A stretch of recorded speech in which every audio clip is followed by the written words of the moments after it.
Welcome everyone to another episode of Ask Flora. This week's question comes from Rachel and she writes, "Hi Flora, I'm a recent college grad starting my first job in the real world.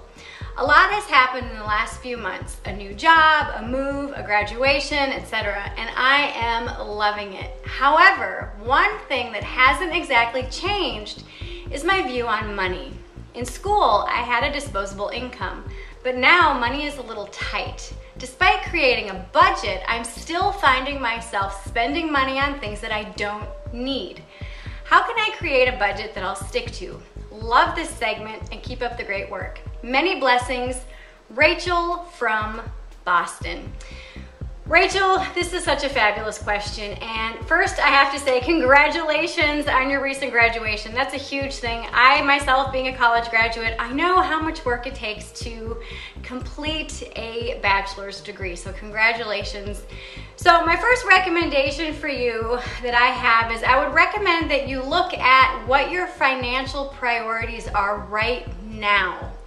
And when you look at your priorities, or when you create those priorities, then you'll be able to start to better create a budget. Because when we have our priorities of when we're in college, our main priorities typically are food, sometimes paying for other things like social events or whatever, but priorities in college are vastly different than when we are finally out on our own. So look at what your priorities are right now that you are out in the real world. So obviously it's going to be paying rent, it's going to be paying for any bills that you have in particular, but one of the things that I would also recommend that you look at is to look at what priorities do you have for your future. Many times people fail to save for their retirement or save for vacations or whatever. So for you, if one of your priorities is to travel throughout the year, or travel at least once or twice a year, I would recommend making that one of your financial priorities is creating some type of savings account for your vacation. I actually have a very good friend who one of her measures of success financially and for her work is to be able to take vacation for a month every single year, and she does it and she's just amazing. But anyway, another thing that I would recommend is look at when you are spending money on things that aren't one of your priorities. Look at what need or what void those items that you're spending your money on are filling for you. And I actually have a class called The Color Connection.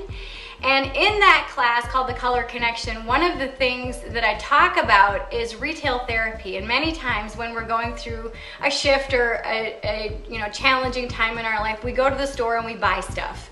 And many times we don't even use the stuff that we buy when we're doing that retail therapy. And a transition is a transition nonetheless, and sometimes it can be challenging to go through that transition.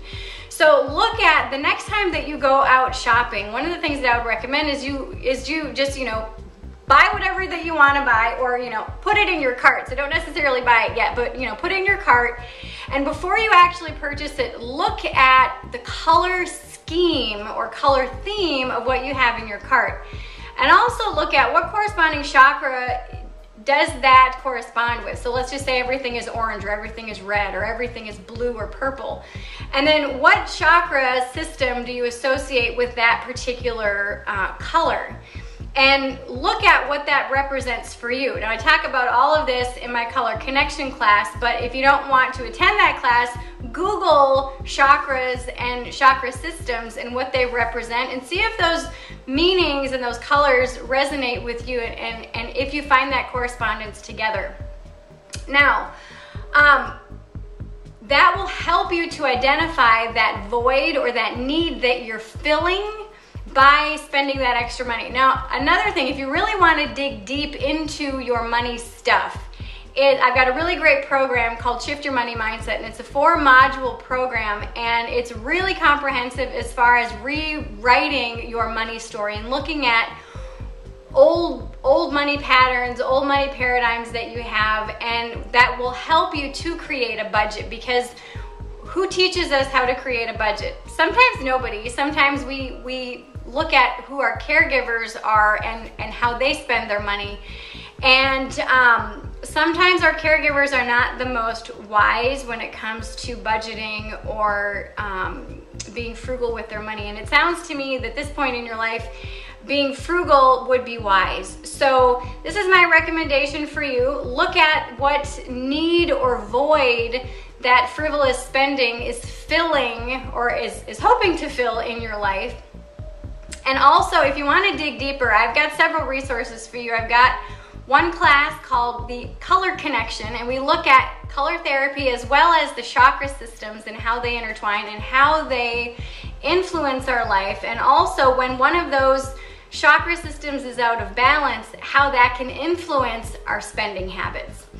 And it sounds to me that in this transitional or during this transitional period, that one of your or several chakras might be out of balance. The second resource that I have for you is a class called Shift Your Money Mindset. It's a 4-module class. It's very comprehensive, and that literally has changed lives. I've seen people's lives completely turn around financially, and it's just been absolutely remarkable and very humbling for me to watch them as they go through that class and as they shift their money mindset. Well, I hope that this video and this segment has helped you in some way. If you've liked this video, please give it a thumbs up and share it with your friends on Facebook, Twitter, and any other social media platform, as well as in email. If you've really loved it, please subscribe so you won't miss one single episode of Ask Flora. And if you have a question for me for this segment, please email me, flora@florasage.com, and I would be happy to answer your question.